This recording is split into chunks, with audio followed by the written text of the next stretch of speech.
और अब वक्त है सत्य और तथ्य का। वो दौर और था जब भारत पॉलिसी पैरालिसिस के लिए जाना जाता था। आज का भारत जो कहता है उससे कहीं ज्यादा डिलीवर कर देता है। न्यू इंडिया एक के बाद एक न्यू नॉर्मल तय करता जा रहा है। न्यू इंडिया ने तय किया है कि भारत के खिलाफ एक छोटी सी आतंकी घटना भी अब भारत के खिलाफ हमले की तरह देखी जाएगी। और इसके बाद हम क्या करते हैं, ऑपरेशन सिंदूर इसका छोटा सा इंट्रोडक्शन है, जिसे याद करके पाकिस्तान अभी तक डर जाता है, अभी तक पाकिस्तान की रूह कांप जाती है। वहां के मंत्री अब तक टीवी चैनलों पर बैठकर अपने डर की कहानी बता रहे हैं। न्यू इंडिया ने तय किया है कि आतंकिस्तान को पहले गुस्ताखी की भरपूर सजा देगा, फिर दुनिया को ढोल पीट पीट कर बताएगा। और एक न्यू नॉर्मल यह भी है कि मोदी सरकार ने विदेशों में अपना पक्ष रखने के लिए जिन पॉलिटिकल रिप्रेजेंटेटिव्स को भेजा था, उनमें शशि थरूर, मनीष तिवारी, आनंद शर्मा, सलमान खुर्शीद, प्रियंका चतुर्वेदी जैसे विपक्षी नेता थे। इनमें से कई दिग्गज हैं। यानी देश के लिए प्रधानमंत्री मोदी ने एकता का एक बड़ा पैरामीटर सेट कर दिया है। न्यू इंडिया ने यह भी तय किया है और यह भी न्यू नॉर्मल है। अब भारत किसी को पीछे नहीं छोड़ता। इसका मतलब यह है कि जिन देशों में युद्ध छिड़ा है, वहां से हम अपने एक एक नागरिक को सकुशल हर कीमत पर वापस लेके आएंगे, क्योंकि हर नागरिक की कीमत होती है।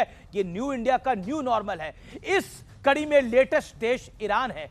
बड़ी संख्या में भारतीयों को रेस्क्यू किया जा रहा है। इजराइल में फंसे भारतीयों को भी अब निकाला जाएगा। यूक्रेन, यमन, इराक, सीरिया समेत कई देशों से मोदी सरकार अपने नागरिकों को वापस ला चुकी है। न्यू इंडिया ने यह भी तय किया है कि पाकिस्तान जैसा कटोरा छाप देश हमारी ग्रोथ स्टोरी को नहीं रोक सकता। इसलिए हमने मकसद पूरा होते ही ऑपरेशन सिंदूर को पॉज किया और फिर से विकास की राह पर पकड़ ली।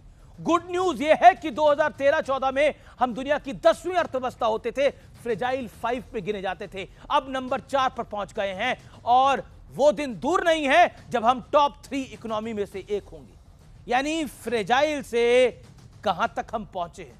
न्यू इंडिया का न्यू नॉर्मल तो यह भी है कि आतंकवाद के साथ साथ नक्सलवाद भी अब खात्मे की ओर है। मोदी सरकार ने नक्सलियों के एंड गेम की तारीख 31 मार्च 2026 फिक्स कर दी है। ऐसा इतिहास में पहली बार हुआ है। इसके अलावा खालिस्तानियों के भी बुरे दिन शुरू हो चुके हैं, क्योंकि खालिस्तानियों के सेफ हेवन कनाडा में एक रिपोर्ट पेश हुई है। उसमें पहली बार खालिस्तानियों को एक्सट्रीमिस्ट कहा गया है। इसी रिपोर्ट में यह भी माना गया है कि खालिस्तानी कनाडा की धरती का इस्तेमाल भारत के खिलाफ करते हैं।